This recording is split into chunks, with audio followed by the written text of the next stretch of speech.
It was sent to me by someone who sends me beautiful things in the mail. And I call it the Teddy story. And I'd like to read this to you, if I can do it without tearing up. And this story illustrates this as well as anything I've ever seen. There's a story many years ago of an elementary school teacher. Her name was Mrs. Thompson. As she stood in front of her 5th grade class on the very first day of school, she told the children a lie. Like most teachers, she looked at her students and said that she loved them all the same. But that was impossible because there in the front row, slumped in his seat, was a little boy named Teddy Stoddard. Mrs. Thompson had watched Teddy the year before and noticed that he didn't play well with the other children, that his clothes were messy and that he constantly needed a bath. Teddy could be unpleasant. It got to the point where Mrs. Thompson would actually take delight in marking his papers with a broad red pen and making bold X's and then putting a big F at the top of his papers.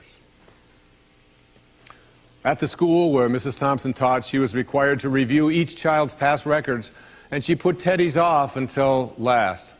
However, when she reviewed his file, she was in for a surprise. Teddy's 1st grade teacher wrote, "Teddy is a bright child with a ready laugh. He does his work neatly and he has good manners. He's a joy to be around."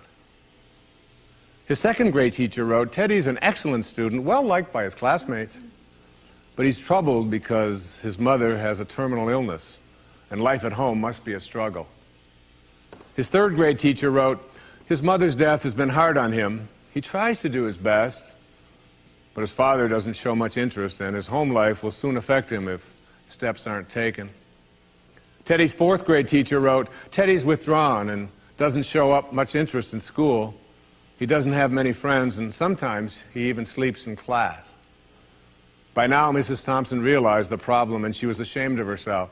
She felt even worse when her students brought her Christmas presents wrapped in beautiful ribbons and bright paper, except for Teddy's. His present was clumsily wrapped in heavy brown paper that he got from the grocery bag. Mrs. Thompson took pains to open it in the middle of the other presents. Some of the children started to laugh when she found a rhinestone bracelet with some of the stones missing and a bottle that was 1/4 full of perfume. But she stifled her children's laughter when she exclaimed how pretty the bracelet was, putting it on and dabbing some of the perfume on her wrist. Teddy Stoddard stayed after school that day just long enough to say, "Mrs. Thompson, today you smell just like my mom used to."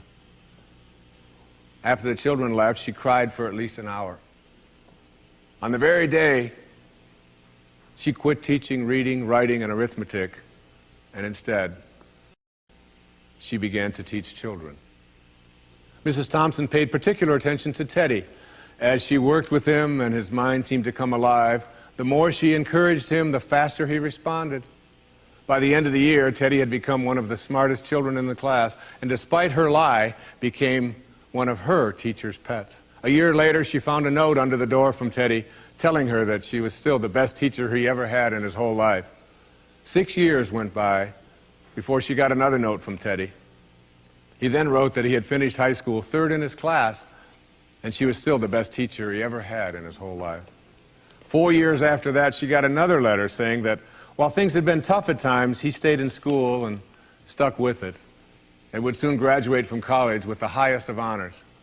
He assured Mrs. Thompson that she was still the very best and favorite teacher he ever had in his whole life. Then 4 more years passed, and yet another letter came. This time he explained that after he got his bachelor's degree, he decided to go a little further. The letter explained that she was still the best and favorite teacher he ever had, but now his name was a little longer. The letter was signed Theodore F. Stoddard, M.D. But the story doesn't end there.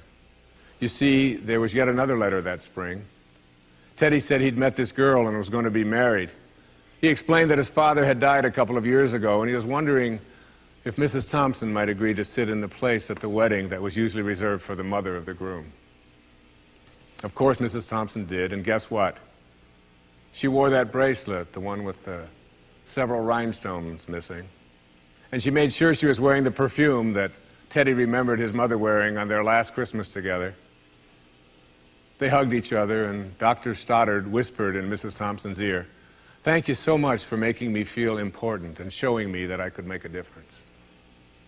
Mrs. Thompson came with tears in her eyes and whispered back, "Teddy, you have it all wrong. You were the one who taught me that I could make a difference. I didn't know how to teach until I met you." Isn't that a beautiful story? Yeah.